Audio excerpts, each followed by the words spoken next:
ना ना ना तो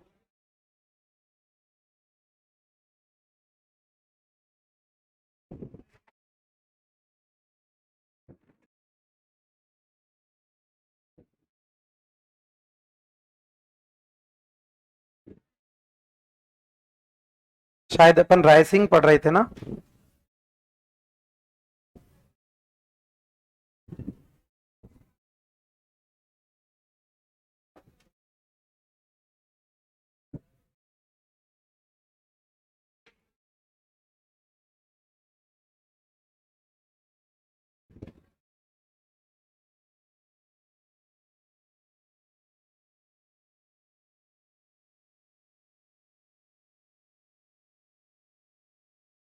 रायसिंह रायसिंह जो है, मैंने आपको पढ़ाया था नागौर दरबार। नागौर दरबार कब बुलाया था? 1570। कब बुलाया? जैसलमेर का हर राय भाटी, जैसलमेर का, बीकानेर का कल्याणमल, बीकानेर का बेटे कितने? दो। कितने? नंबर एक रायसिंह, नंबर एक, नंबर दो पृथ्वीराज। ये रायसिंह जो हैं, ये रायसिंह दो मुगल शासकों के समकालीन थे।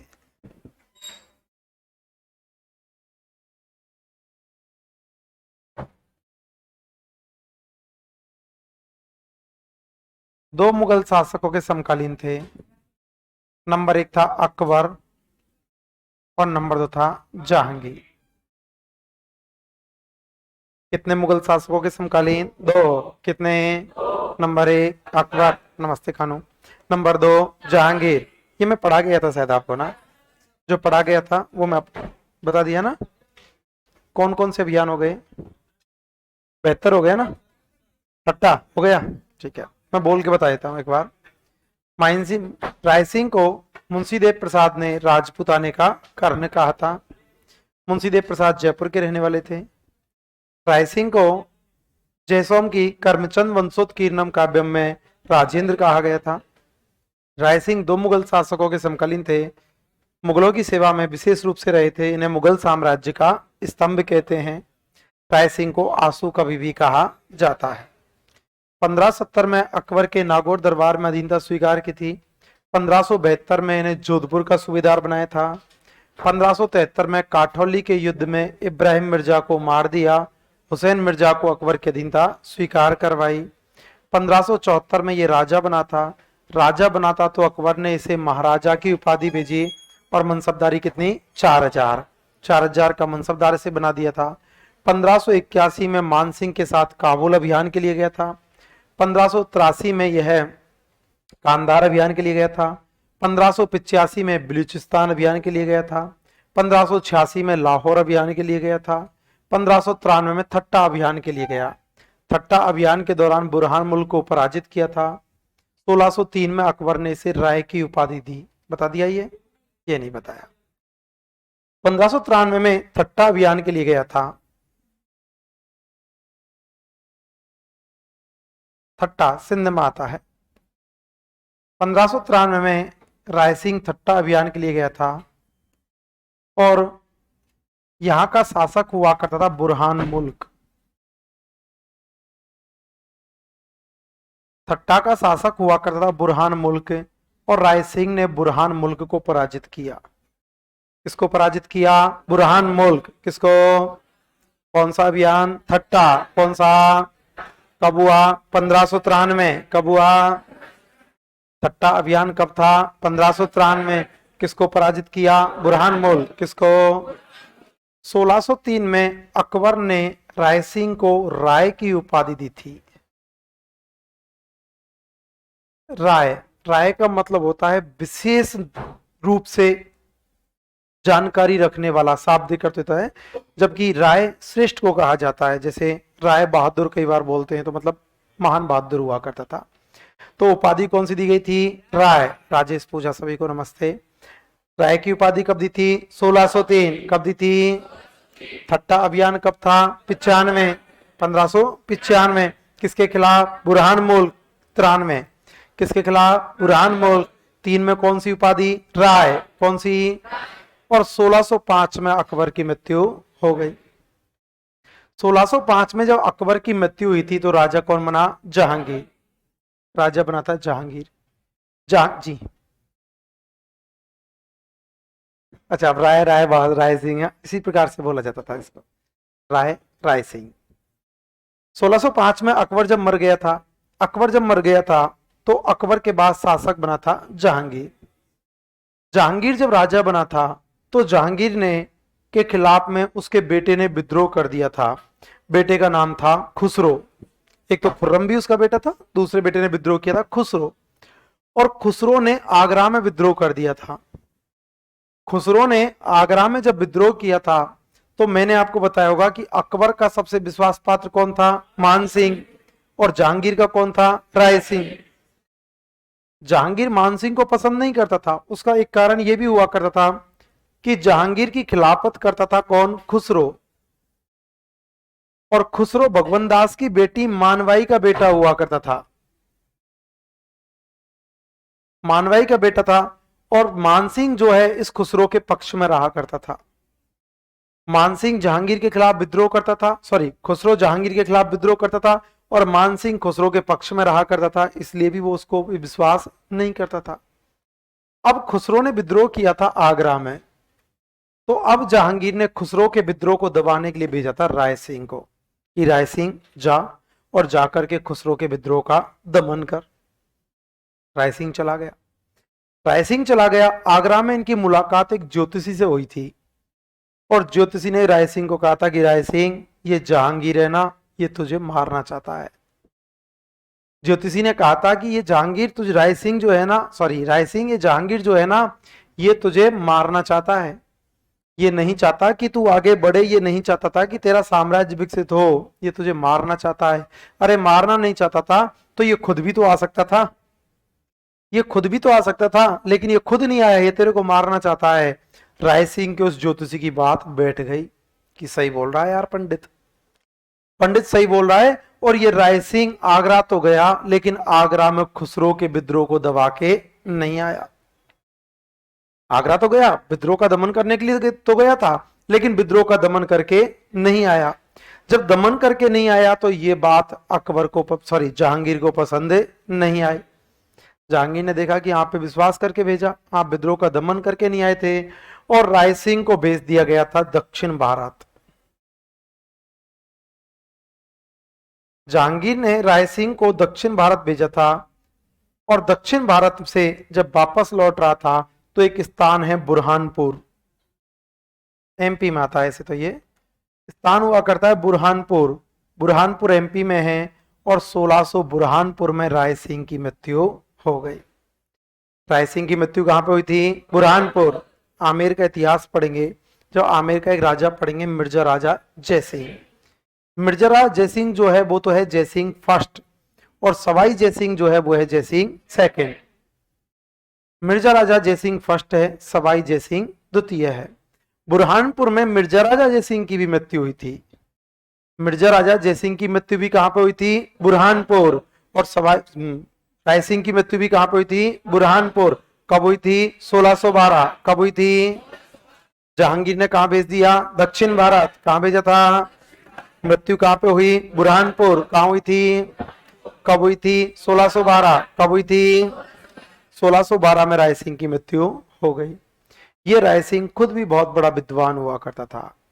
राय सिंह विद्वान था, राय सिंह स्थापत्यकार था, राय सिंह विद्वानों को शरण देने वाला भी हुआ करता था। राय सिंह के द्वारा एक गढ़ बनवाया गया था, जूनागढ़।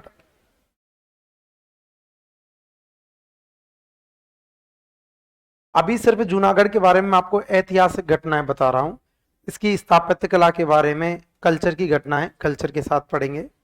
राय सिंह जूनागढ़, इस जूनागढ़ दुर्ग का निर्माण करवाया था राय सिंह ने। जूनागढ़ किसने बनवाया? राय सिंह। और जूनागढ़ कहां पर है? बीकानेर। कहां पर? जूनागढ़ कहां पर? बीकानेर। कहां पर? किसने बनवाया? किसने?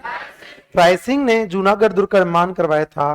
कहा जाता है कि दीवारों के कान हुआ करते हैं, ऐसे कहते हैं कि दीवारों के कान हुआ करते हैं, लेकिन जूनागढ़ के लिए कहा जाता है कि यह दुर्ग इतना सुंदर बना हुआ है, ऐसा प्रतीत होता है जैसे जूनागढ़ की दीवारें बोलती हैं।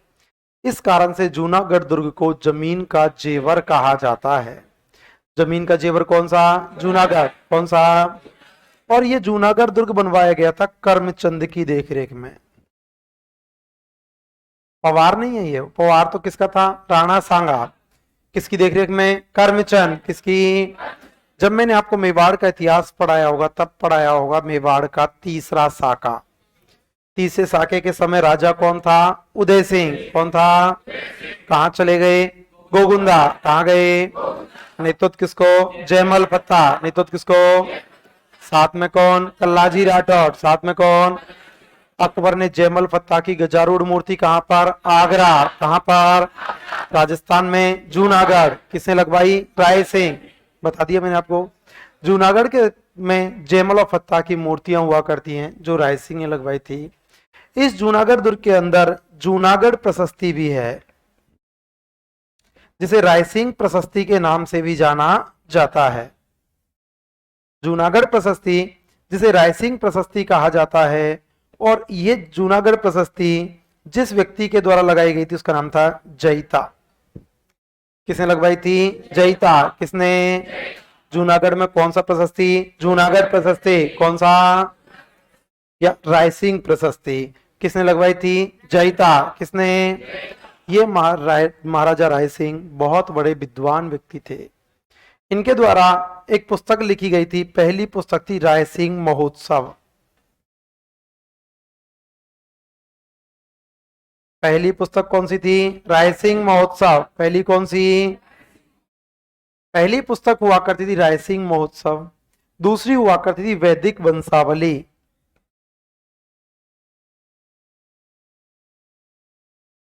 वैदिक वंशावली। दूसरी कौन सी? वैदिक वंशावली। और तीसरी हुआ करती बाल बोधनी।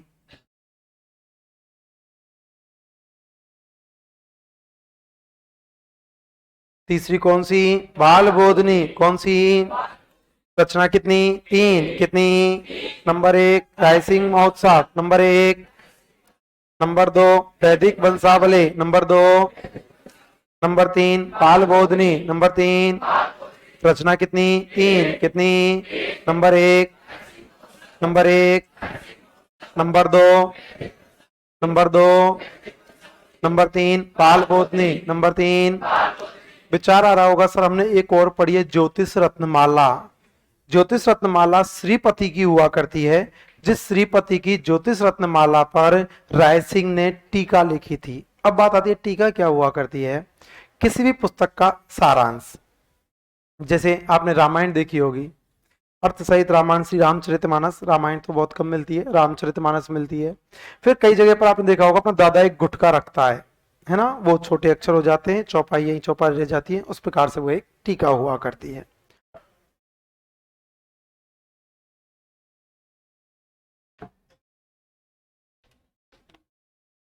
श्रीपति पर टीका किसने लिखी थी? राय सिंह। किसने?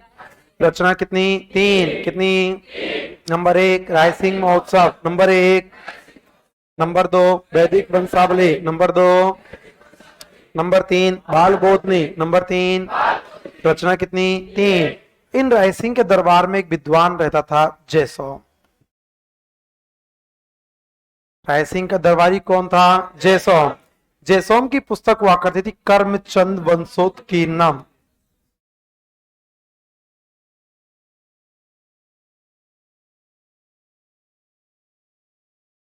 जयसोम की पुस्तक हुआ करती थी कर्मचंद वंशोत्कीर्णम।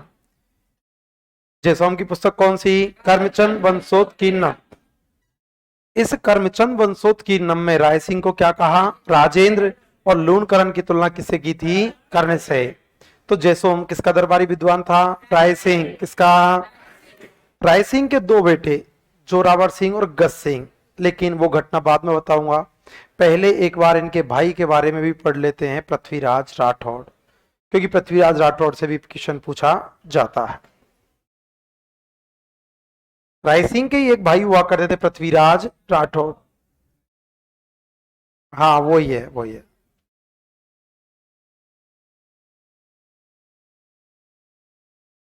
पृथ्वीराज राठौड़। मैंने आपको बताया होगा नागौर दरबार। नागौर दरबार में कल्याणमल आया था और कल्याणमल के साथ दो बेटे राय सिंह और पृथ्वीराज राठौड़। ये पृथ्वीराज राठौड़ डिंगल के बहुत बड़े विद्वान व्यक्ति थे। डिंगल अब क्या होती है, आपने दो शब्द पढ़े होंगे, डिंगल और पिंगल। मारवाड़ी का साहित्यिक रूप क्या कहलाता है, डिंगल। या राजस्थानी का साहित्यिक रूप क्या कहलाता है, डिंगल। राजस्थानी प्लस ब्रजभाषा या हिंदी का साहित्यिक रूप कहलाता है पिंगल। तो एक तरह से बात करें तो पश्चिमी राजस्थान का साहित्यिक रूप क्या कहलाता है, डिंगल। और ये डिंगल भाषा के बहुत बड़े विद्वान हुआ करते थे। तो एक इतिहासकार थे जिनका नाम था L.P. तेसी तोरी।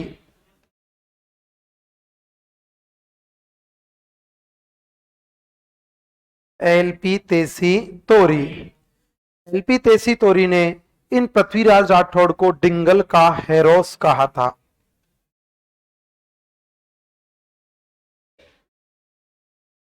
डिंगल का हेरोस। डिंगल का हेरोस। अब हेरोस एक अंग्रेजी भाषा का, विदेशी भाषा का बहुत बड़ा विद्वान था, उन हेरोस से तुलना की गई है।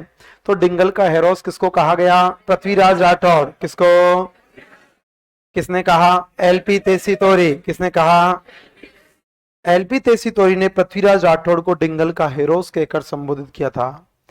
ये पृथ्वीराज राठौड़ अकबर के दरबार में थे और अकबर ने इनको एक जागीर दी थी गागरौन की।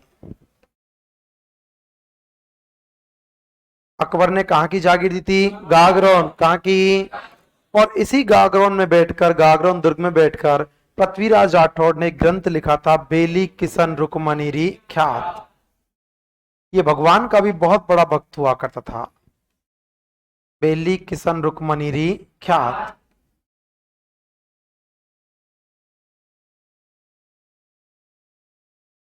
बेली किशन रुक्मणिरी ख्यात। क्वेश्चन पूछा जाता है, बेली किशन रुक्मणिरी ख्यात ग्रंथ कौन से दुर्ग में बैठ के लिखा, गागरौन दुर्ग। कौन सा दुर्ग है, गागरौन दुर्ग में बैठ के बेली किशन रुक्मणिरी ख्यात ग्रंथ लिखा गया था।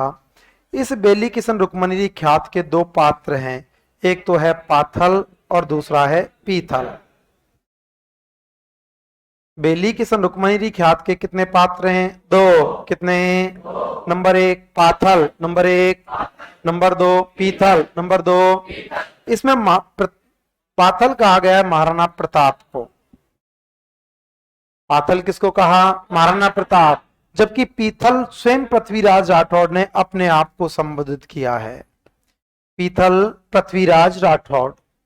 पाथल कौन है, महाराणा प्रताप। कौन है, पीथल कौन है, पृथ्वीराज राठौड़। कौन है, ग्रंथ कौन सा लिखा, बेली किशन रुक्मणिरी ख्यात। कौन सा, कौन से दुर्ग में बैठकर, गागरौन दुर्ग। कौन सा, पात्र कितने, दो। कितने, नंबर एक पाथल, नंबर एक, नंबर दो पीथल, नंबर दो। पाथल कौन है, प्रताप। पाथल महाराणा प्रताप। पीथल कौन है, पृथ्वीराज राठौड़। कौन है, इन पृथ्वीराज राठौड़ की एक दूसरी रचना हुआ करती थी गंगा लहरी, या कई जगह लिखा हुआ मिलेगा गंग लहरी। यही है रचना। कौन सी, गंगा लहरी। कौन सी रचना, कितनी, दो। कितनी, ध्यान रखना क्वेश्चन पूछ लिया जाए पाथल और पीथल किसके दो पात्र हैं, बेली किशन रुक्मणिरी ख्यात। जबकि एक पुस्तक अलग से हुआ करती है पाथल और पीथल। पाथल और पीथल।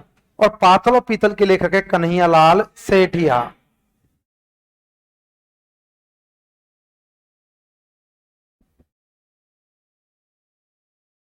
पाथल और पीथल के लेखक कौन है, कन्हैयालाल सेठिया। पाथल और पीथल के लेखक है कन्हैयालाल सेठिया। सुजानगढ़ चूरू के रहने वाले हुआ करते थे, जिन्हें हिंदी साहित्य का भीष्म पितामह भी कहा जाता है। पाथल और पीथल के लेखक कौन है, कन्हैयालाल सेठिया। कौन है, ये पृथ्वीराज राठौड़ महाराणा प्रताप के समकालीन थे, अकबर के दरबार में थे। मैंने आपको बताया होगा पृथ्वीराज राठौड़ की एक भतीजी थी किरण कंवर, और किरण कंवर की शादी पृथ्वीराज राठौड़ के साथ हुई थी। ये पृथ्वीराज राठौड़ मुगल दरबार में बैठकर अपनी मूंछों पर ताप देखकर महाराणा प्रताप की व्याख्या किया करता था। मुगल दरबार में रहने के बावजूद भी ये महाराणा प्रताप की व्याख्या किया करता था। तो कहा गया था कि बहुत बड़ा योद्धा हुआ करता था। महाराणा प्रताप बहुत बड़ा योद्धा था और बहुत बड़ा योद्धा होने के साथ बहुत अच्छा रचनाकार था, इतिहासकार था। तो पृथ्वीराज राठौड़ के लिए कहा गया है कि पृथ्वीराज राठौड़ एक हाथ में तलवार और एक हाथ में कलम लेके पैदा हुआ था। पृथ्वीराज राठौड़ के लिए किंवदंती बन गई थी कि पृथ्वीराज राठौड़ एक हाथ में तलवार और एक हाथ में कलम लेके पैदा हुआ था। इतना बड़ा योद्धा और इतिहासकार हुआ करता था। इन पृथ्वीराज राठौड़ के साथ में अकबर के दरबार में एक व्यक्ति और रहा करता, दुर्सा आडा। आडा नहीं है, आडा। आडा चारण जाति का एक गोत्र हुआ करता है, दुर्सा आडा। ये भी बहुत बड़े विद्वान थे। दोनों पृथ्वीराज राठौड़ और दुर्सा आडा अकबर के दरबार में रहा करते थे। दोनों बहुत बड़े विद्वान थे। दुर्सा आडा भी महाराणा प्रताप की व्याख्या किया करता था। आपने ग्रंथ का नाम सुना होगा, आगे पढ़ेंगे, बिरुद छड़तरी किरतार भावनी, दुर्सा आडा की है। बिरुद छड़तरी किरतार भावनी। राब लगाते ना श्याम जी, श्याम राब लगाते हैं बीकाने वाले। राब बीका, राव लूनकरण, राव जैत सिंह, राव कल्याणमल। तो दुर्सा आडा ने पढ़ा था बेली किशन रुक्मणी ख्यात को, और बेली किशन रुक्मणी ख्यात को पढ़कर दुर्सा आडा ने कहा था कि यह पांचवा वेद है। धरती पर 4 वेद पहले से हुआ करते हैं, 18 पुराण हुआ करते हैं। इसकी बात करें तो यह 5वां वेद है और 19वां पुराण है। दुर्सा आडा ने बेली किशन रुक्मणी ख्यात को 5वां वेद और 19वां पुराण कहकर संबोधित किया। लेकिन ध्यान रखना, आगे जब कल्चर पढ़ेंगे तब पढ़ेंगे विष्णुई संप्रदाय। विष्णुई संप्रदाय के लोग जम्ब गीता को 5वां वेद या 19वां पुराण कहकर संबोधित किया करते हैं। आगे पढ़ेंगे, संहिता भी बोलते हैं उसको। दुर्सा आडा ने कौन सा वेद बताया? 5वां वेद। पुराण कौन सा? एलपी तेसा तोरी ने क्या कहा? डिंगल का हेरोस। क्या कहा? ग्रंथ कौन सा? बेली किशन रुक्मणी ख्यात। ये एलपी तेसी तोरी आगे भी आएंगे। अपन पढ़ेंगे सभ्यता कालीबंगा, और कालीबंगा सभ्यता के बारे में सबसे पहले किसी व्यक्ति के द्वारा जानकारी दी थी, वो है एलपी तेसी तोरी। क्वेश्चन पूछा जाए, कालीबंगा की खोज किसने की थी? अमलानंद घोष। खोज की थी अमलानंद घोष, लेकिन सर्वप्रथम जानकारी दी थी एलपी तेसी तोरी। डिंगल का हेरोस कौन है? पृथ्वीराज राठौड़। कौन है? ग्रंथ कौन सा? बेली किशन रुक्मणी ख्यात। कौन सा? कौन से दुर्ग में बैठकर? राघवन दुर्ग। कौन सा? पात्र कितने? 2। कितने? नंबर 1 पाथल, नंबर 1। नंबर 2 पीतल, नंबर 2। पाथल कौन है? महाराणा प्रताप। कौन है? पीतल कौन है? पृथ्वीराज राठौड़। कौन है? दुर्सा आडा ने 5वां वेद किसको कहा? बेली किशन रुक्मणी ख्यात। बेली किशन रुक्मणी ख्यात को 5वां वेद या 19वां पुराण कहा था। जबकि पातल और पीतल के लेखक कौन है? कन्हैया लाल सेठिया। कौन है? पृथ्वीराज राठौड़ की कितनी रचना? 2। कितनी? नंबर 1 बेली किशन रुक्मणी ख्यात, नंबर 1। नंबर 2 गंगा लहरी, नंबर 2। अब राय सिंह के 2 बेटे, राय सिंह के 2 बेटे हुआ करते थे, जोरावर सिंह और गज सिंह। राय सिंह ने गज सिंह को राजा बनाने की घोषणा कर दी। जोरावर सिंह चला गया था जहांगीर के पास। जहांगीर ने जोरावर सिंह को राजा बना दिया, लेकिन जोरावर सिंह तो अपने हिसाब से ही रहता। उसने जहांगीर के खिलाफ ही विद्रोह कर दिया। जहांगीर ने कहा इसको पद से हटाओ, ये दिक्कत पैदा करेगा, और वापस से राजा बना दिया था सूर सिंह को। गज सिंह सूर सिंह एक ही है। सूर सिंह को राजा बना दिया, लेकिन इतिहास में कोई विशेष ऐतिहासिक योगदान नहीं था। और बीकानेर का प्रतापी शासक हुआ था कर्ण सिंह। बीकानेर के शासक हुए थे कर्ण सिंह।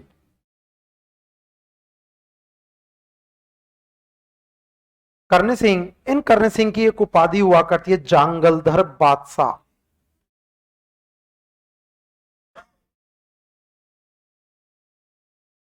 जांगलधर बादशाह। कर्ण सिंह को क्या कहा गया? जांगलधर बादशाह। क्या कहा? ये कर्ण सिंह खुद बहुत बड़े विद्वान थे, और विद्वान होने के बावजूद भी विद्वानों को शरण देने वाले थे। इनके दरबार में विद्वान रहता गंगानंद मैथिल।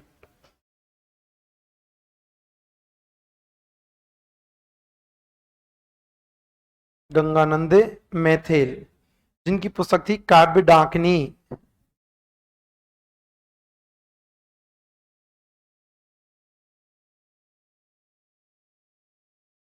कर्णभूषण।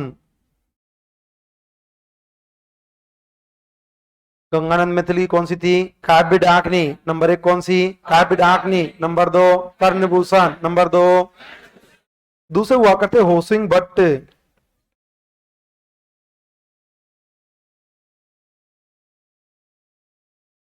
होसिंग भट्ट की हुआ करती थी कर्णावतस। होसिंग भट्ट की कौन सी? कर्णावतास। कौन सी? एक हुआ करते थे मुद्रल, और मुद्रल की हुआ करती थी कर्ण संतोष।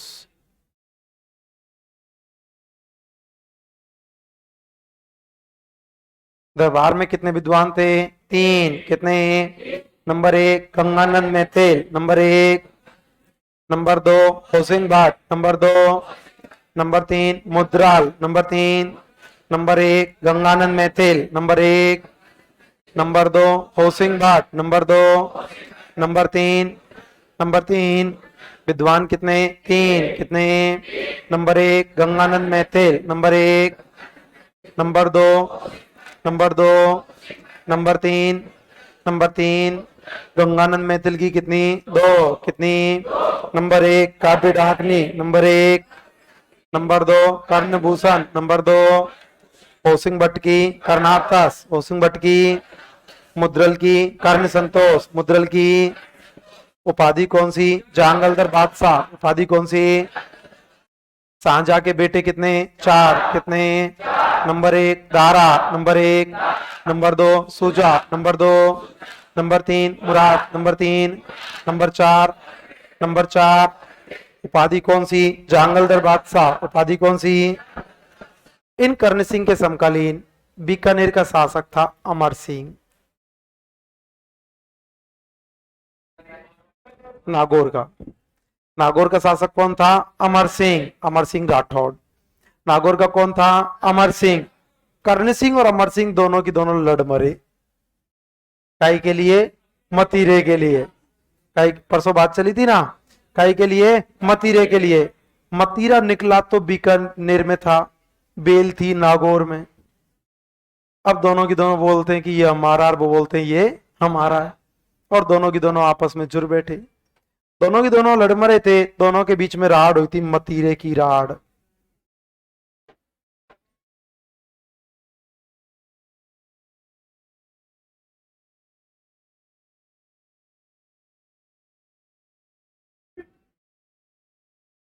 मतीरे की राड़ हुई थी 1644।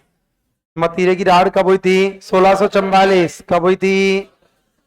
अब मतीरे की राड़ हुई थी, वैसे तो इस मतीरे की राड़ को अनिर्णायक बताया गया है कि मूल रूप से नहीं है, लेकिन एक इतिहासकार ने इसको अमर सिंह को विजय बता दिया और एक में कर्ण सिंह को बता दिया। बीकानेर वालों ने कर्ण सिंह को बताया और नागौर वालों ने अमर सिंह को बताया। मतीरे की राड़ हुई थी 1644। हाँ, पूर्वी राजस्थान वाले भी मतीरा नहीं जानते। अरे मैं बोल रहा हूं ना, ना जाने तो नहीं कहते, ना जानू, नहीं जानते। कहाँ को है तू? हाँ, तुम ही कहाँ के हो? तो बाड़मेर क्या पूर्वी राजस्थान में आता है क्या? फिर मैं पूर्वी राजस्थान के लिए बोल रहा हूँ, पूर्वी राजस्थान वाले नहीं जानते क्योंकि इनके यहाँ पर मतीरा, हमारे यहाँ नहीं होता मतीरा। अरे तरबूज अलग होता है, तरबूज अलग होता है, मतीरा अलग होता है। मैं बता देता हूँ, ये तो दोनों फसल ही अलग अलग हैं। एक तो जायद की फसल हुआ करती है, खरीफ की फसल हुआ करती है। अपन बोल देते हैं तरबूज को मतीरा।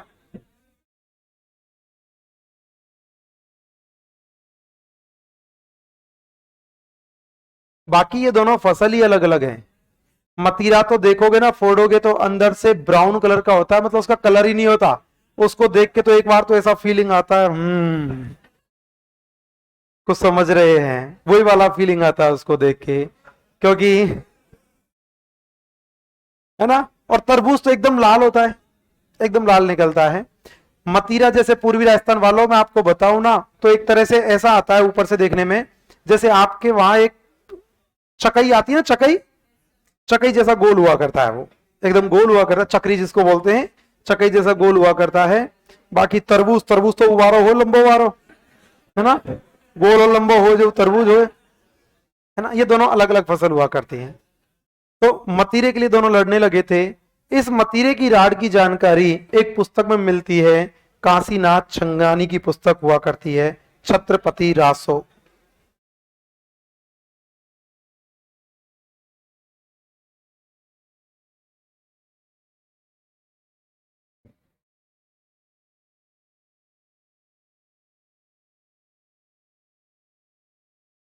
और वैसे इन दोनों की एक विशेषता बताऊं, तरबूज को काट के खाया जाता है, सबका अलग अलग रिवाज है, और मतीरों को फोड़ के खाया जाता है। मतीरे वो काट के नहीं खाते, कभी फोड़ के खाते हैं, फोड़ के दो टुकड़े कर दिए, वो अपने आप में मतीरा ऐसे खाया जाता है। तरबूज को तो व्यवस्थित तरीके से खाया जाता है, काट के, कोई बात नहीं। उधर तो जयपुर में आके देखा है हमने भी, पहले उधर बहुत कम होता है ये, क्योंकि अक्सर देखो जायद की फसल का प्रयोग ऐसे कहा जाता है कि जायद की फसल का प्रयोग उस जगह अक्सर लोग करते हैं जहां पर बारिश कम होती है ना, और पूर्वी राजस्थान वाला क्षेत्र बरसात के मामले में समृद्ध है। बरसात पूर्वी राजस्थान में तो ये हालत हुआ करती है कि लोग खरीफ की फसल भी अक्सर नहीं करते, अब करने लगे हैं खरीफ की फसल। बाकी पहले खरीफ की फसल भी नहीं करते, छोड़ दिया करते थे, बोलते हैं सरसों ही सरसों बोलेंगे हम तो, कोई दिक्कत नहीं है, हाँ ट्राई लेते हैं बस। बाजरा वगैरह भी अब तो करने लग गए हैं क्योंकि पानी कम होने लग गया है। बाकी पहले खरीफ नहीं करते थे, और सरसों में वो इतना उत्पादन हो जाता था कि दूसरी फसल की आवश्यकता भी नहीं थी। आजकल जमीन में भी उत्पादन कम हो गया है, दूसरा पानी भी कम होने लग गया है जमीन में। विशेष तौर से जैसे जैसे पूर्वी राजस्थान की ओर बढ़ेंगे ना, तो अभी भी है लेकिन पहले की तुलना में पानी नहीं है। पहले तो ऐसे बोले थे हमारे दादा, अभी भी बोलते हैं कि जब हम खेत पर काम करने के लिए जाते थे ना, तो बोतल तो चलती कहाँ थी, लेकिन पानी की व्यवस्था नहीं करते थे। जैसे ज्यादा प्यास लगती ना, तो 2 4 5 हाथ गड्ढा खोदा और पानी पी लिया करते थे। नदियों में तो आज से 15 साल पहले तक इतनी पोजीशन थी। हाँ बोल, कह तो कुछ और ही हो, लेकिन माफ है, शौकून भी माफ है तेरे बेटा। नदियों में जो काम हुआ करते थे ना पूर्वी राजस्थान क्षेत्रों में, नदियों वाले क्षेत्र में, वहां पे आज से 10 साल पहले जब हम काम किया करते थे खेतों में, तभी भी ये पोजीशन हुआ करती थी। अब तो खैर नदियां है तो अभी भी है, लेकिन नदियां क्या कम हो गई, और फिर क्या है उधर की वो नदी जब आती है ना, तो वो अपन उनको बजरी निकाल निकाल के गड्ढे गहरे कर दिए हैं, इसलिए बाकी पोजीशन अभी भी खूब बढ़िया है।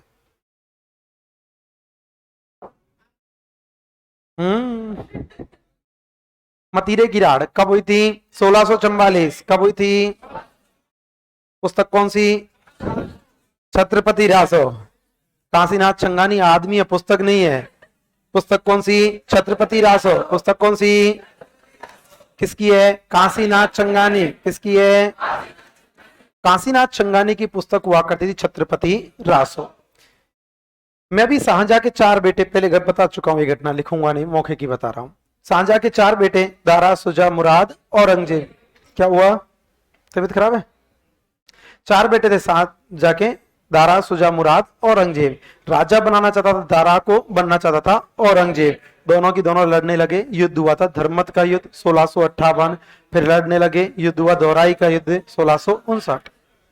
ये कर्ण सिंह प्रारंभ में तो चुप रहे। कर्ण सिंह ने शुरुआत में तो कुछ नहीं किया, ना किसी का साथ दिया, लेकिन बाद में अपने दोनों बेटों को, केसरी सिंह और पदम सिंह, 2 बेटे हुआ करते थे, केसरी सिंह और पदम सिंह।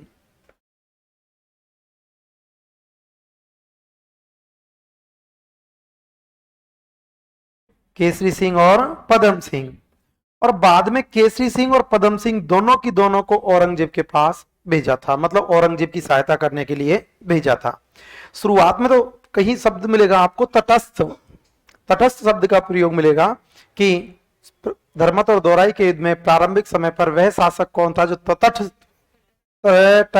आदो से और थे, तटस्थ रहा था, ये आया हुआ क्वेश्चन है। तटस्थ रहा था कर्ण सिंह, लेकिन बाद में अपने दोनों बेटे केसरी सिंह और पदम सिंह को किसके पास भेजा था? औरंगजेब। किसके पास? जंगलदर बादशाह कौन है? कर्ण सिंह। कौन है? विद्वान कितने? 3। कितने? Number 1 Gangananda Maithil, number 1। Number 2 Husing Bhatt, number 2। Number 3 Mudral, number 3। Gangananda Maithil की कितनी? 2। कितनी? Number 1 Kapi Dakini, number 1। Number 2 Karnabhushan, number 2। Husing Bhatt की कर्नाटक, हुसिंग भट्ट की। मुद्रल की कर्ण संतोष, मुद्रल की। नागौर का कौन था? अमर सिंह। नागौर का कौन सा युद्ध हुआ? मतीरे की राड। राड का मतलब होता है लड़ाई। गांव में बोलते हैं आज भी राड से तो बाढ़ बली, लड़ाई हो ना तो बाढ़ कर ले, बाढ़ मतलब बाउंड्री। मतीरे की राड कब हुई? 1644। कब हुई? जानकारी कौन सी पुस्तक? छत्रपति रासो। कौन सी? किसकी है? काशीनाथ चंगानी। किसकी? औरंगजेब का साथ देने के लिए कितने बेटे भेजे? 2। कितने? Number 1 Kesari Singh, number 1। Number 2 Padam Singh, number 2। राजा बना था अनूप सिंह।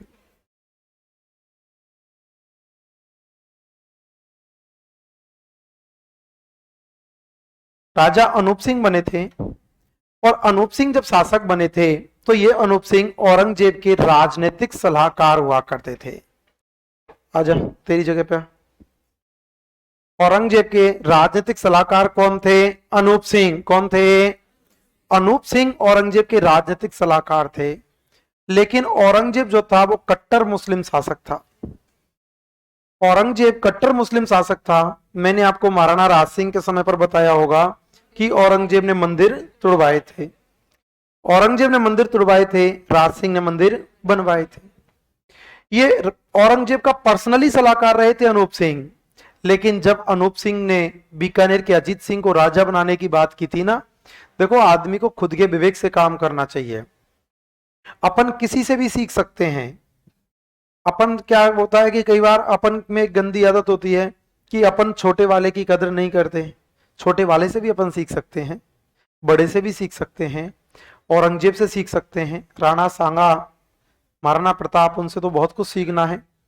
औरंगजेब बेटा सलाहकार था, औरंगजेब दरबार में रखता था, लेकिन काम वही करता था, वो खुद सोचता था। सलाह सबकी लेता था, लेकिन काम वही करता जो खुद का मन बोलता था, जो खुद को सही लगता था या गलत लगता था। यही आदत होनी चाहिए आदमी की। आज भी आप अपने दोस्तों के साथ में सलाह लो, लेकिन गलत सही का फैसला तो खुद लो।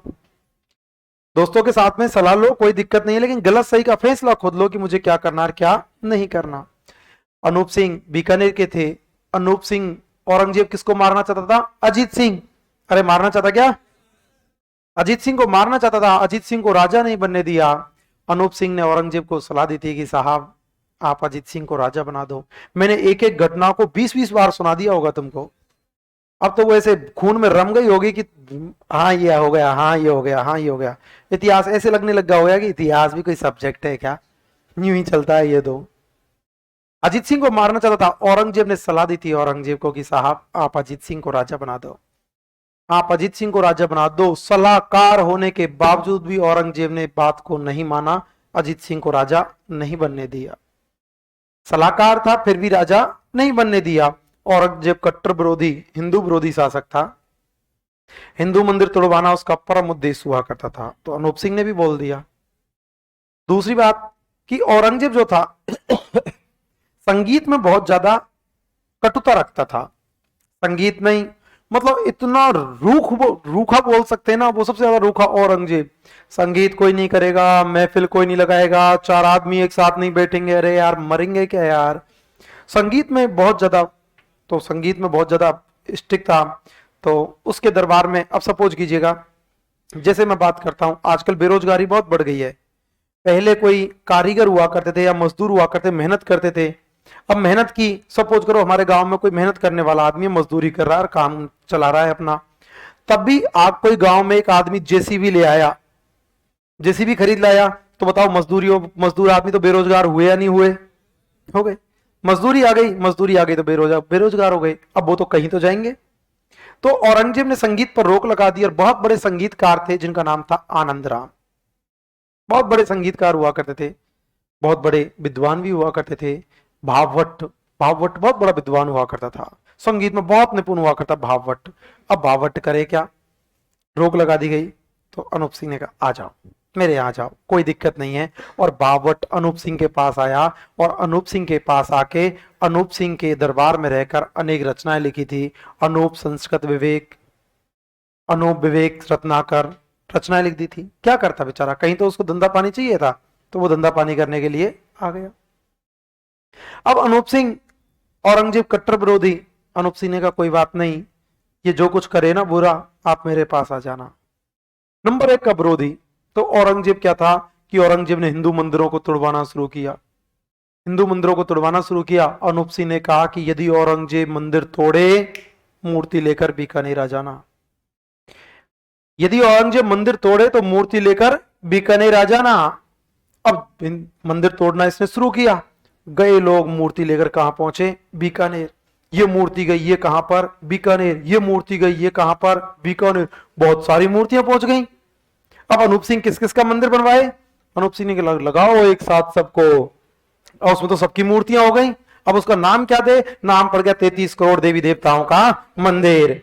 और 33 करोड़ देवी देवताओं का मंदिर कहां पर, बीकानेर। कहां पर, 33 करोड़ देवी देवताओं का मंदिर कहां पर, बीकानेर। कहां पर, 33 करोड़ देवी देवताओं का मंदिर है बीकानेर। किसने बनवाया, अनूप सिंह। किसने, अनूप सिंह ने बीकानेर में 33 करोड़ देवी देवताओं के मंदिर का निर्माण करवाया था। जबकि 33 करोड़ देवी देवताओं की साल कहां पर, जोधपुर। कहां पर, औरंगजेब तो मंदिर तोड़वाता था। औरंगजेब ने तो यहां तक बोला था कि ग्रंथ होना फाड़ देना, हिंदू ग्रंथ मिले ना फाड़ देना, नदी में बहवा देना, जरूरत हमको नहीं। औरंगजेब ने देखा यार ये तो बहुत ज्यादा बदमाश है यार, अनूप सिंह ने, सॉरी, ये तो बहुत ज्यादा बदमाश है। अनूप सिंह ने कहा ले आना, ले आना, अनूप सिंह देगा शरण तुमको। अब वो जिनको फाड़ था उनको लेके कहां पहुंच गए, बीकानेर। जिसको फाड़ने की उम्मीद थी उसी को लेकर कहां पहुंच गए, बीकानेर। और बहुत सारे ग्रंथ हो गए। अब इतने सारे ग्रंथ हो गए तो इनको कहां रखें, तो अनूप सिंह ने अलग से लाइब्रेरी बनवा दी थी, अनूप संस्कृत लाइब्रेरी।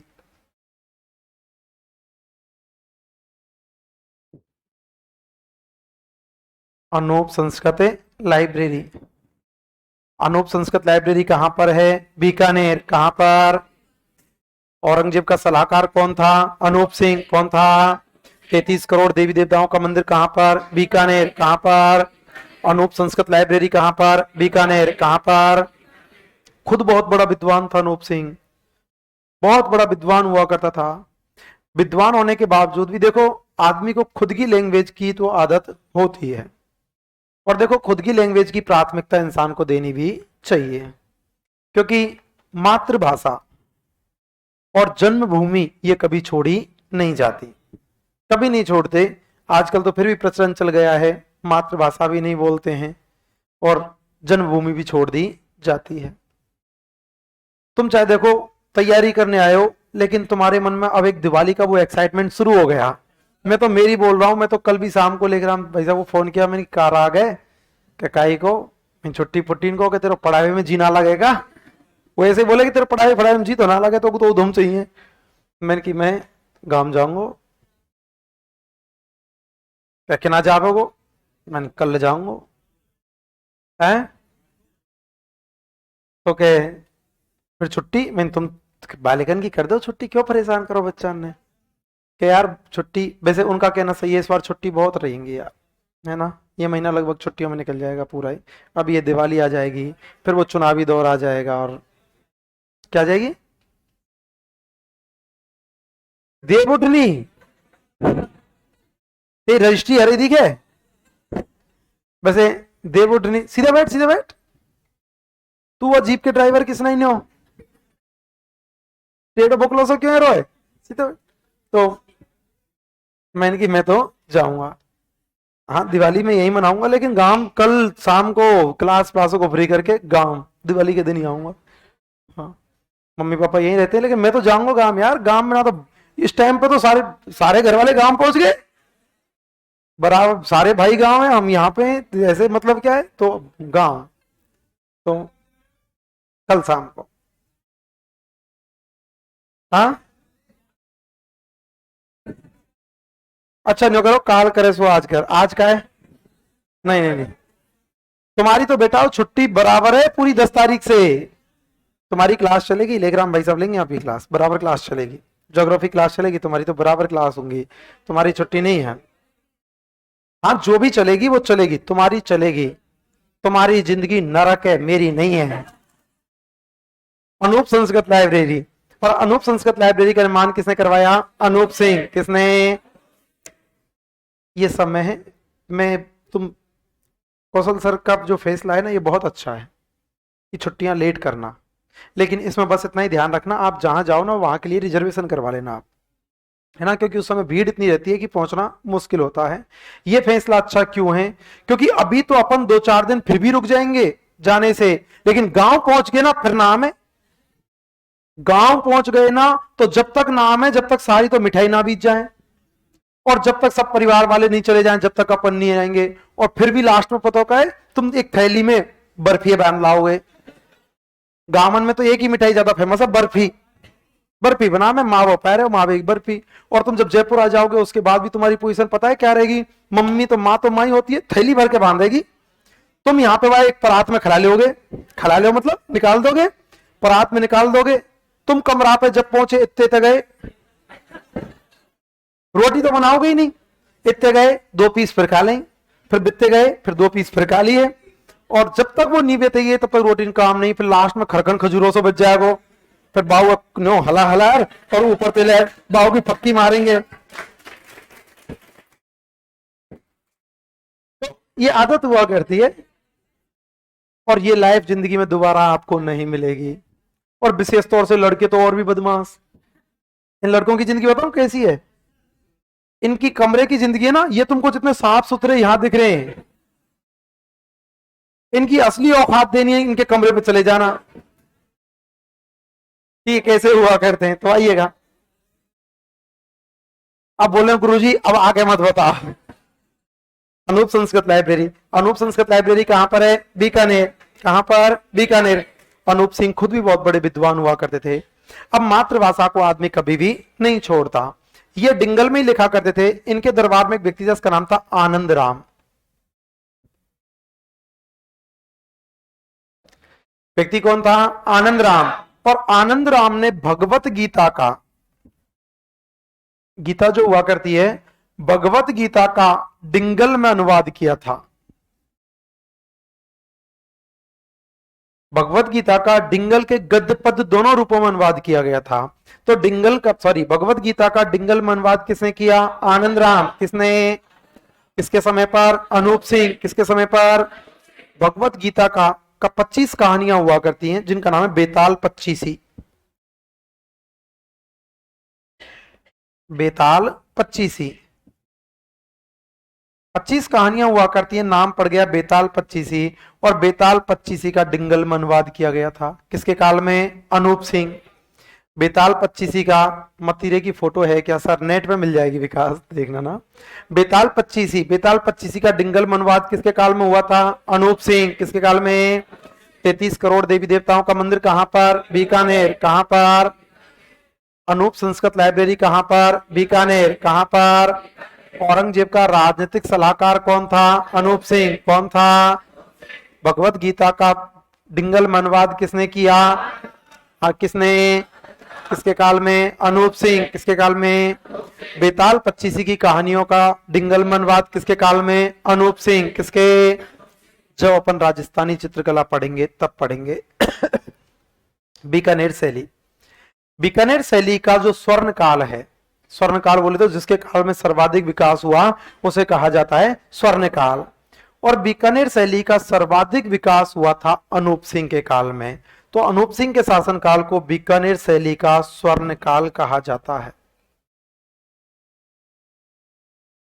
बीकानेर शैली का स्वर्ण काल किसका? अनूप सिंह। अब बीकानेर शैली की एक विशेषता हुआ करती है कि बीकानेर शैली के जो चित्रकार हैं वो चित्र बनाया और चित्र के नीचे अपना फोटो और चित्र के नीचे अपना नाम और तिथि लिखा करते थे। बीकानेर शैली के जो चित्रकार हैं वो चित्र बनाने के साथ साथ चित्र के नीचे अपना नाम और तिथि अंकित करते थे। इस कारण से बीकानेर शैली के चित्रकारों को उस्ताद कहा जाता है। बीकानेर शैली के चित्रकार क्या कहलाते? उस्ताद। क्या कहलाते? और इन अनूप सिंह ने उस्तादों के स्थान पर फनकार भी लिखा हुआ मिल सकता है। बीकानेर शैली के उस्तादों को शरण दी थी। बीकानेर शैली के उस्ताद कलाकारों को लाहौर से लेके आए थे और लाहौर से लाकर शरण किसने दी थी? अनूप सिंह। किसने? 33 करोड़ देवी देवताओं का मंदिर बीकानेर। कहां पर? अनूप संस्कृत लाइब्रेरी कहां पर? बीकानेर। कहां पर? निर्माण किसने? अनूप सिंह। निर्माण किसने? भगवत गीता का डिंगल में अनुवाद किसने किया? आनंद राम। किसने? किनके समय पर? अनूप सिंह। किसके? बेताल पक्षी की कहानियों का डिंगल में अनुवाद किसके समय पर? अनूप सिंह। किसके? बीकानेर शैली का स्वर्णकाल किसका? अनूप सिंह। किसका? चित्रकार क्या कहलाते? उस्ताद। क्या कहलाते? औरंगजेब के राजनीतिक सलाहकार कौन थे? अनूप सिंह। कौन थे? इसके बाद शासक बने थे सूरत सिंह। शासक तो कई थे, अब इनके एक एक लाइन का इतिहास रहा है। सूरत सिंह, इन सूरत सिंह ने 1818 में ईस्ट इंडिया कंपनी के साथ सहायक संधि की थी। क्वेश्चन पूछा जाए बीकानेर के किस शासक ने ईस्ट इंडिया कंपनी के साथ सहायक संधि की? सूरत सिंह। तो मुझे बताओ मेवाड़ में किसने की? भीम सिंह। मेवाड़ में एक एक करके याद कर लो, हो जाएंगी एक साथ किए ना दिक्कत आएगी। सारे में एक साथ पढ़ाऊंगा और एग्जाम में 3 क्वेश्चन तो जरूर आते हैं आजकल, ये 3 में से कोई एक तो आता है। ईस्ट इंडिया कंपनी के समय 19 रियासतों के राजा, 1857 की क्रांति के समय 19 रियासतों के राजा और एकीकरण के समय 19 रियासतों के राजा, इनमें से कोई एक जरूर पूछा जाता है। ईस्ट इंडिया कंपनी के समय, सहायक संधि के समय और एकीकरण के समय। मेवाड़ के किस शासक ने सहायक संधि की थी? भीम सिंह। किसने की? जयपुर के जगत सिंह। जयपुर के, जोधपुर के मान सिंह। जोधपुर के, बीकानेर के सूरत सिंह। बीकानेर के, और क्रांति के समय बीकानेर के राजा थे सरदार सिंह। 1857 की क्रांति के समय बीकानेर के राजा कौन? सरदार सिंह। कौन थे? 1857 की क्रांति में जी। इतिहासकार एक का नहीं है, कवियों का एक समूह था, उन्होंने अनुवाद किया था इसका, है ना। अलग अलग कवियों का समूह हुआ करता था, उनके द्वारा इसका अनुवाद किया गया था। 1857 की क्रांति के समय बीकानेर के राजा हुआ करते थे सरदार सिंह। देखो क्रांति के समय अलवर के थे विनय सिंह, भरतपुर के जसवंत सिंह, करौली के मदन पाल, धौलपुर के उदय भगवंत सिंह, बांसवाड़ा के लक्ष्मण सिंह, बूंदी के राम सिंह, झालावाड़ के पृथ्वी सिंह, डूंगरपुर के किशन सिंह, डूंगरपुर के किशन सिंह, जाडू, किशनगढ़ के पृथ्वी सिंह, कोटा के राम सिंह द्वितीय, प्रतापगढ़ के दलपत सिंह, सापरा के बलदेव सिंह, टोंक के नवाब वजीरुद्दौला, मेवाड़ के स्वरूप सिंह, जयपुर के राम सिंह द्वितीय, कोटा के भी राम सिंह द्वितीय थे, जयपुर के भी राम सिंह द्वितीय, जयपुर के राम सिंह द्वितीय, जोधपुर के तख्त सिंह हुआ करते, जैसलमेर के रणजीत सिंह हुआ करते, बीकानेर के सरदार सिंह थे और सिरोही के शिव सिंह थे। ये शासक हुआ करते थे। सरदार सिंह, इन जितने भी शासक थे सबने अंग्रेजों का साथ दिया। 1857 की क्रांति के समय राजस्थान के सभी शासकों ने अंग्रेजों का साथ दिया था, लेकिन सरदार सिंह वो हुआ करते थे जिन्होंने अंग्रेजों की सहायता करने के लिए अपनी सेना राजस्थान से बाहर भेजी थी। बाड़नू एक स्थान हुआ करता है, हरियाणा में आता है, वहां पर इन्होंने अपनी सेना भेजी थी। सहायता तो सबने की है, सहायता तो सबने की है, लेकिन राजस्थान से बाहर किसने भेजी थी? सरदार सिंह। क्वेश्चन पूछा जाता है क्रांति के समय वे शासक कौन थे जिन्होंने अपनी सेना राजस्थान से बाहर भेजी थी? सरदार सिंह। कौन थे? अंग्रेजों की सहायता करने के लिए सरदार सिंह ने अपनी सेना राजस्थान से बाहर भेजी। सरदार सिंह ने जो अपनी सेना राजस्थान से बाहर भेजी थी तो इस बात से अंग्रेज लोग खुश हुए थे। अंग्रेज लोग खुश हुए थे और अंग्रेज लोगों ने सरदार सिंह के लिए टिब्बी परगने के 41 गांव भेंट किए थे। अंग्रेज लोग इस बात से खुश हुए थे और अंग्रेजों ने सरदार सिंह को टिब्बी हनुमानगढ़ में आता है, घग्गर नदी पढ़ोगे आप, घग्गर नदी राजस्थान में टिब्बी तलवाड़ा हनुमानगढ़ में प्रवेश किया करती है। तो सरदार सिंह से अंग्रेज खुश हुए थे और सरदार सिंह से खुश होकर अंग्रेजों ने टिब्बी परगने के कितने गांव दिए? 41। कितने? देखो क्वेश्चन पूछा जाता है, कुछ क्रांति के समय फैक्ट पूछे जाते हैं, जैसे राजस्थान का वह स्थान कौन सा जिन्होंने अपनी सेना राजस्थान से बाहर भेजी? बीकानेर। वह स्थान कौन सा जहां पर क्रांति राजस्थान से बाहर के लोगों ने की थी? वह स्थान कौन सा जहां पर क्रांति भी राजस्थान से बाहर के लोगों ने की थी, क्रांति का दमन भी राजस्थान से बाहर के लोगों के द्वारा किया गया था? Very good, Dholpur. धौलपुर में क्रांति भी राजस्थान से बाहर के लोगों के द्वारा की गई, क्रांति का दमन भी राजस्थान से बाहर के लोगों के द्वारा किया था। फिर स्टेटमेंट पूछ ले जाते हैं, क्रांति के लिए किसने कहा था कि यदि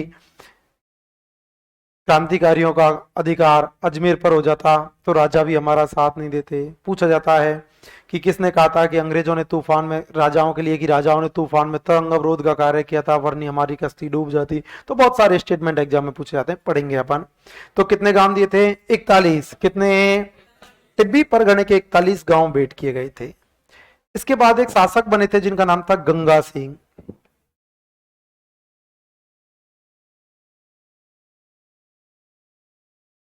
गंगा सिंह ने 3 गोलमेज सम्मेलन हुए थे। प्रथम गोलमेज सम्मेलन, द्वितीय गोलमेज सम्मेलन, तृतीय गोलमेज सम्मेलन। प्रथम गोलमेज सम्मेलन 1930, द्वितीय 1931, तृतीय 1932। बरसाए की संधि हुई थी। इन गंगा सिंह जी के द्वारा बरसाए की संधि में भाग लिया गया था। राजस्थान के किस शासक ने बरसाए की संधि में भाग लिया था? गंगा सिंह। किसने? गंगा सिंह ने बरसाए की संधि में भाग लिया। इन गंगा सिंह ने गोलमेज सम्मेलनों में भाग लिया था। गंगा सिंह ने गोलमेज सम्मेलनों में भाग लिया था और माना जाता है कि ये तीनों गोलमेज सम्मेलनों में गए थे। जब ये तीनों गोलमेज सम्मेलनों में गए थे तो कहा जाता है कि द्वितीय गोलमेज सम्मेलन के दौरान बीकानेर के प्रजामंडल आंदोलन पढ़ेंगे। प्रजामंडल आंदोलन के कुछ कार्यकर्ता हुआ करते थे जो गंगा सिंह जी के खिलाफ एक पत्रिका जारी कर देते हैं, बीकानेर दिग्दर्शन। बीकानेर दिग्दर्शन के नाम से पत्रिका जारी की गई थी। गंगा सिंह इस बात से नाराज हुए। गंगा सिंह ने वापस आके उन्हें गिरफ्तार कर लिया गया। आपसे 2 क्वेश्चन लैंग्वेज के ऊपर डिपेंड करेगा, ध्यान रखना। पहला क्वेश्चन, वह कौन था जिसने तीनों गोलमेज सम्मेलनों में भाग लिया था? गंगा सिंह। ऑप्शन में जो भी होगा, कई लोग हैं उनका नाम लिखना पड़ेगा। लेकिन क्वेश्चन पूछा जाए वह कांग्रेस से वह व्यक्ति कौन था जिसने तीनों गोलमेज सम्मेलनों में भाग लिया?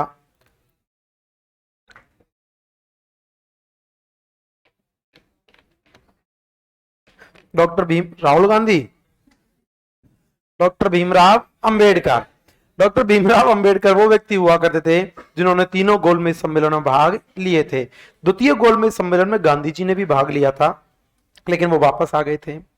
तो बरसाए की संधि में भाग किसने लिया था? गंगा सिंह। गोलमेज सम्मेलन में भाग किसने लिया? गंगा सिंह। गंगा सिंह ने कहा जाता है कि युद्ध के दौरान अंग्रेजों की सहायता की थी और अंग्रेजों की सहायता करने के लिए ऊंटों की सेना तैयार की थी। जी, अंग्रेजों की सहायता करने के लिए ऊंटों की सेना तैयार की थी, जिस ऊंटों की सेना का नाम दिया गया था गंगा रिसाला। ऊंटों की सेना का क्या नाम था? गंगा रिसाला। बरसाए की संधि में किसने भाग लिया? गंगा सिंह। गोलमेज सम्मेलन में किसने भाग लिया? गंगा सिंह। ऊंटों की सेना को क्या बोला? गंगा रिसाला। क्या बोला? इन गंगा सिंह जी के द्वारा गंग नहर का निर्माण करवाया था और गंग नहर का निर्माण हुआ था 1922 से लेकर 1927।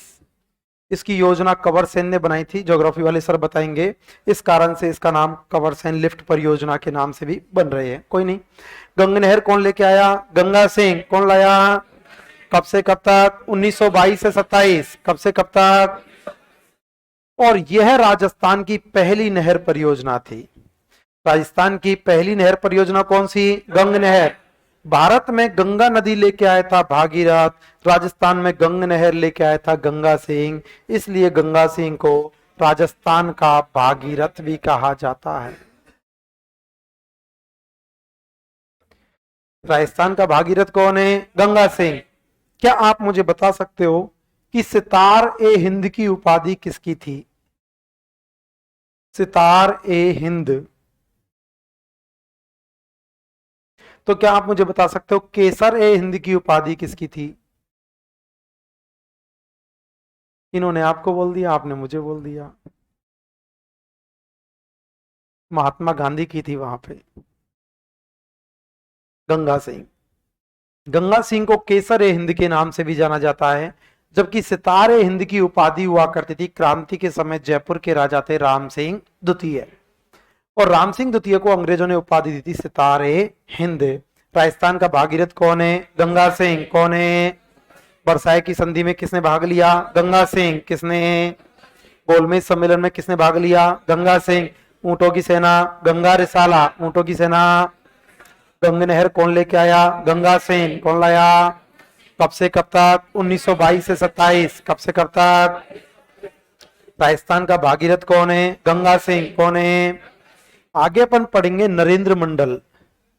पहले इस नरेंद्र मंडल का नाम हुआ करता था chamber of princess. Chamber of princess. तो अलवर के राजा थे जयसिंह, वो मेरे अच्छे मिलने वाले थे। तो उनको पता था कि मैं आगे चल के हिस्ट्री पढ़ाऊंगा, और उनको यह भी पता था कि मेरी इंग्लिश थोड़ी सी अच्छी नहीं है। तो उन्होंने मेरे को कहा था कि पूछा मेरे से कि दीपक तू पढ़ा देगा क्या ये चैम्बर ऑफ प्रिंसेस? और ये मैंने कहा यार मेरे से नहीं बोला जाएगा यार, ये चैम्बर ऑफ प्रिंसेस मेरे से नहीं बोला जाएगा। तो फिर उन्होंने मेरे को कहा था कि मैं इसका नाम नरेंद्र मंडल करवा दूं क्या?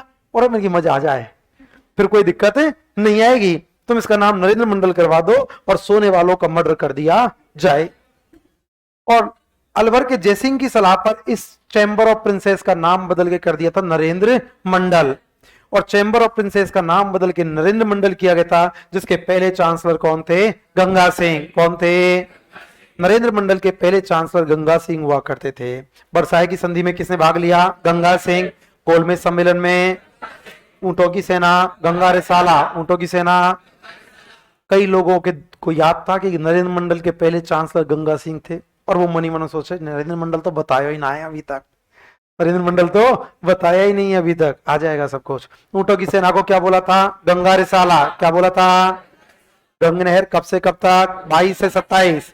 1922 से। राजस्थान का भागीरथ कौन है? गंगा सिंह। कौन है? गंगा सिंह को राजस्थान का भागीरथ कहा जाता है। और राजस्थान के एकीकरण के समय बीकानेर के शासक थे शार्दुल सिंह। शार्दुल ठाकुर नहीं है, शार्दुल सिंह।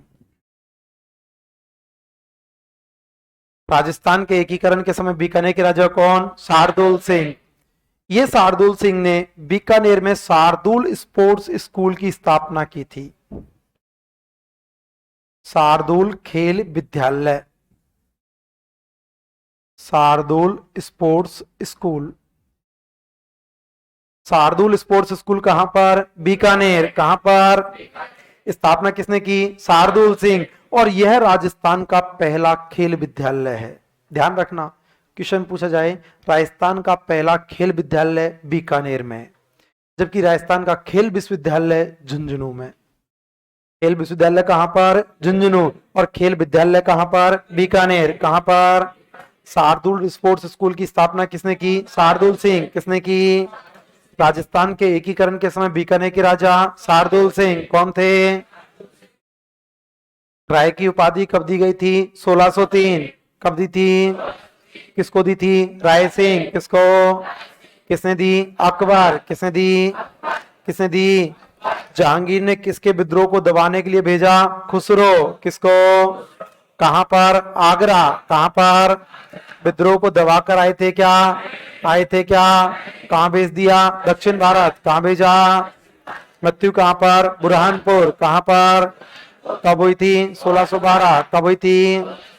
गढ़ कौन सा? जूनागढ़। गढ़ कौन सा? कहां पर? बीकानेर। कहां पर? किसकी देखरेख में? करमचंद। किसकी? प्रशस्ति कौन सा? जूनागढ़ प्रशस्ति।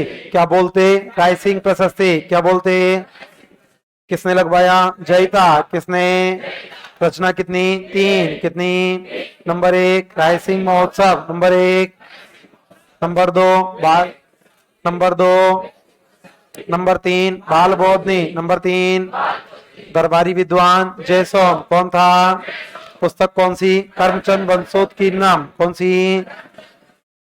पृथ्वीराज राठौड़ को क्या बोला? डिंगल का हेरोस। क्या बोला? किसने कहा? एलपी तेसी तोरी। किसने कहा? ग्रंथ कौन सा? बेली किशन रुक्मणी ख्यात। कौन सा? कौन से दुर्ग में बैठकर? गागरोन। कौन सा? कितने पात्र हैं? 2। कितने? नंबर 1 पाथल। नंबर 1। नंबर 2 पीतल। नंबर 2 पाथल कौन है? प्रताप। पाथल कौन? पीतल कौन? स्वयं पृथ्वीराज राठौड़। दूसरी रचना कौन सी? गंगा लहरी। कौन सी? पातल और पीतल के लेखक कौन? कन्हैयालाल सेठिया। कौन है? दुर्सा आड़ा ने 5वां वेद और 19वां पुराण किसको कहा? बेली किशन रुक्मणी रेखा। किसको?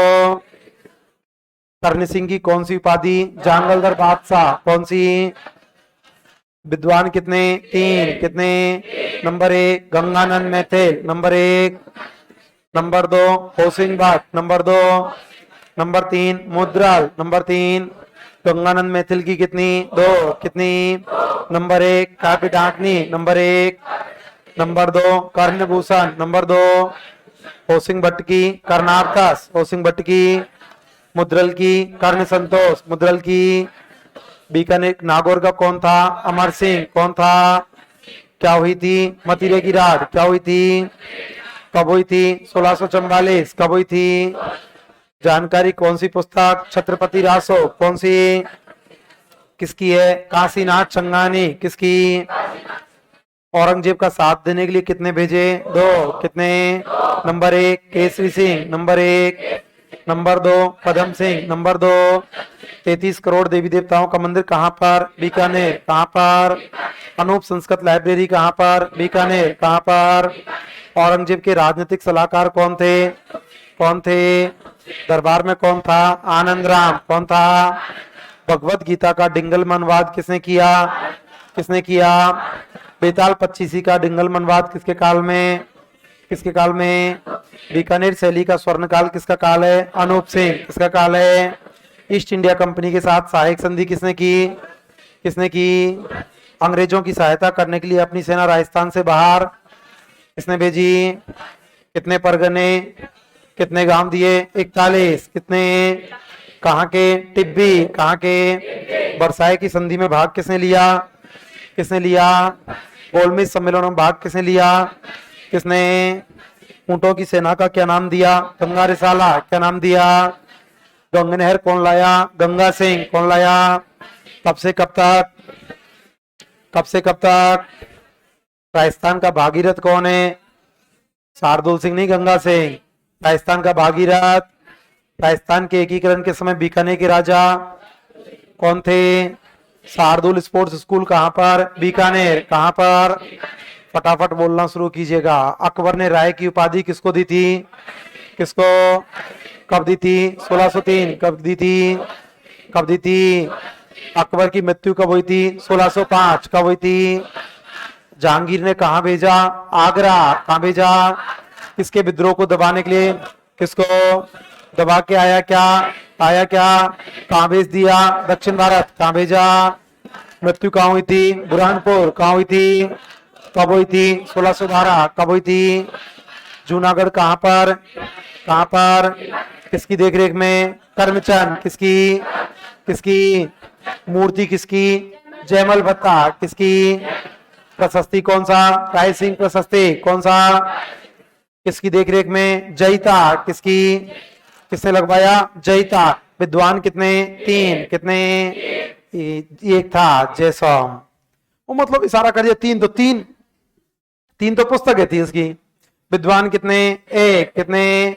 कौन था? जयसोम। कौन था? पुस्तक कौन सी? पुस्तक कौन सी? करमचंद बंसोद की नाम कौन सी? राय सिंह की कितनी? 3। कितनी? नंबर 1 राय सिंह महोत्सव। नंबर 1। नंबर 2 वैदिक वंशावली। नंबर 2। नंबर 3 बाल बोधनी। नंबर 3 डिंगल का हेरोस कौन है? कौन है? किसने कहा? किसने कहा? अकबर ने पृथ्वीराज राठौड़ को कहा की जागीर? गागरोन। कहा की? गागरोन में बैठकर कौन सा ग्रंथ है? कौन सा? पात्र कितने? कितने? नंबर 1 पातल। नंबर 1। नंबर 2 पातल कौन है? महाराणा प्रताप। कौन है? पीतल कौन है? पृथ्वीराज राठौड़। कौन है? दूसरी रचना कौन सी? गंगा लहरी। कौन सी? कौन सी? पातल और पीतल के लेखक कौन? कौन थे? 5वां वेद और 19वां पुराण किसने कहा? दुर्साड़ा। किसने? जांगलदर बादशाह कौन है? कर्ण सिंह। कौन है? कर्ण सिंह की कितनी उपाधि? 3। 3। विद्वान कितने? 3। कितने? Number 1 Gangananda Maithil, number 1। Number 2 Hoshangabad, number 2। Number 3 Mudral, number 3। Number 3 मतीरे की राड़ कब हुई? कब हुई थी? औरंगजेब का साथ देने के लिए कितने भेजे? कितने? नंबर 1 केसी Singh, number 1। Number 2 Padam Singh, number 2। Aurangzeb का राजनीतिक सलाहकार कौन था? अनूप सिंह। कौन था? अनूप सिंह को एक उपाधि दी गई थी, माही मराठे। उपाधि कौन सी? माही मराठे। सलाहकार कौन था? अनूप सिंह। 33 करोड़ देवी देवताओं का मंदिर कहां पर? कहां पर? किसने बनवाया? अनूप सिंह। किसने? लाइब्रेरी कौन सी? अनूप संस्कृत लाइब्रेरी। कौन सी? बीकानेर शैली का स्वर्णकाल किसका? अनूप सिंह। किसका? ईस्ट इंडिया कंपनी के साथ सहायक संधि किसने की? क्रांति के समय कौन? सरदार सिंह। कौन थे? अपनी सेना राजस्थान से बाहर किसने भेजी? सरदार सिंह। किसने? कितने गांव? 41। कितने? कौन सा परगना? टिब्बी। कौन सा? राजस्थान के एकीकरण के समय बीकानेर के राजा कौन? शार्दुल सिंह। कौन थे? कौन थे? वर्साई की संधि में किसने भाग लिया? किसने? गोलमेज सम्मेलनों में किसने? किसने? ऊंटों की सेना को क्या बोला? क्या बोला? गंग नहर कब से कब तक? 22 से 27। राजस्थान का भागीरथ कौन है? कौन है? लिखो एक बार।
उतार लेना आप लोग।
पेपर है ना अभी?